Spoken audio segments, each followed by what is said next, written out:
ជំរាបសួរបងប្អូនទាំងអស់គ្នាថ្ងៃនេះខ្ញុំសូមបង្ហាញបងប្អូនអំពីរបៀបធ្វើសាច់គោចង្កាក់ barbecue ឬក៏យើងហៅថាសាច់គោ kebab វាជាប្រភេទអាហារដែលគេនិយមធ្វើពេលមានកម្មវិធីជួបជុំអាំងសាច់ជាមួយគ្រួសារឬក៏មិត្តភក្តិជាដើមខ្ញុំសង្ឃឹមថាបងប្អូនចូលចិត្តវីដេអូនេះហើយចែករំលែកឲ្យបានច្រើនផងដែរឥឡូវនេះសូមអញ្ជើញតាមដានអំពីវិធីធ្វើទាំងអស់គ្នាដំបូងយើងត្រូវហាន់សាច់គោជារាងដុំធំបន្តិចចំនួនកន្លះគីឡូបើបងប្អូនចង់ធ្វើច្រើនជាងនេះអាចដាក់សាច់រហូតដល់1គីឡូឬក៏ច្រើនជាងនេះក៏បានដែរបន្ទាប់មកយើងត្រូវលាយគ្រឿងសម្រាប់ប្រឡាក់សាច់ដោយដាក់ទឹកស៊ីអ៊ីវ5ស្លាបព្រាបាយទឹកប្រេងខ្យង3ស្លាបព្រាបាយហើយត្រូវដាក់ទឹកប៉េងប៉ោះ3ស្លាបព្រាបាយបន្ទាប់មកត្រូវដាក់ទឹក mustard 1ស្លាបព្រាកាហ្វេទឹកនេះធ្វើឲ្យសាច់គោមានក្លិននិងរសជាតិកាន់តែឆ្ងាញ់តែបើបងប្អូនពិបាករកមិនចាំបាច់ដាក់ក៏បានដែរបន្ទាប់មកសូមដាក់ស្ករ2ស្លាបព្រាបាយពេញនិងម្សៅខ្ទឹមស1ស្លាបព្រាកាហ្វេ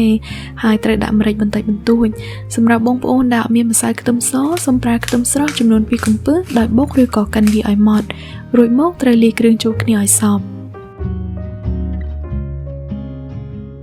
នេះគឺជាសាច់ដែលយើងបានហាន់ទុកអំបាញ់មិញយើងត្រូវប្រឡាក់វាដោយដាក់ប្រេងឆា1ស្លាបព្រាបាយ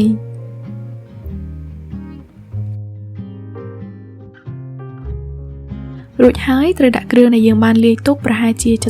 70% សូមបងប្អូនកុំចាក់ចូលទាំងអស់យើងត្រូវទុកខ្លះសម្រាប់លាបនៅលើសាច់ពេលយកវាទៅអាំង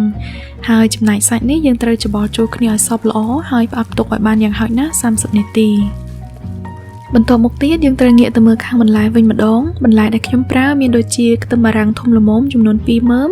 និងម្ទេសហាវ៉ៃ3ពណ៌ចំនួន3ផ្លែធំយើងត្រូវហាន់វាជារាងការ៉េ4ជ្រុងហើយបើបានទំហំប៉ុនៗគ្នាកាន់តែល្អយើងត្រូវដាក់អំបិលកន្លះស្លាបព្រាកាហ្វេនិងម្រេចបន្តិចបន្តួចហើយសូមដាក់ប្រេងឆា1ស្លាបព្រាបាយរួចច្របល់វាចូលគ្នាឲ្យសព្វដើម្បីឲ្យបន្លែមានជាតិ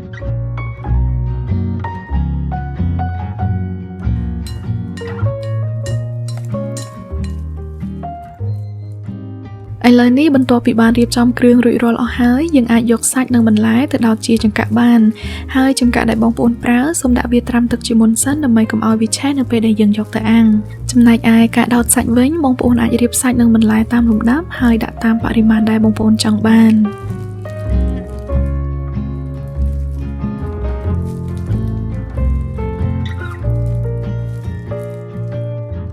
ក្រោយពីបានដោតសាច់និងបន្លែជាចង្កាក់រួចហើយចុងក្រោយយើងអាចយកវាមកអាំងបានហើយប្រសិនបើអាចធ្វើបានសូមបងប្អូនអាំងនៅលើចង្ក្រានធ្យូងពីព្រោះវាធ្វើឲ្យសាច់មានរសជាតិឆ្ងាញ់ជាងគេហើយអំឡុងពេលអាំងសូមយកគ្រឿងប្រឡាក់សាច់ដែលនៅសល់មកលាបលើសាច់ចុះឡើងឲ្យបានច្រើនដងដើម្បីឲ្យសាច់កាន់តែមានរសជាតិឆ្ងាញ់ហើយអត់ស្ងួតតែប៉ុណ្ណឹងគឺរួចជាស្រេចខ្ញុំសង្ឃឹមថាបងប្អូនចូលចិត្តម្ហូបមួយមុខនេះហើយសាកល្បងធ្វើតាមនៅពេលណាមួយអរគុណច្រើនបងប្អូនទាំងអស់គ្នាដែលបានចំណាយពេលទស្សនាវីដេអូរបស់ខ្ញុំនៅថ្ងៃនេះបើបងប្អូនមានសំណួរឬយោបល់សូមសរសេរ comment នៅខាងក្រោម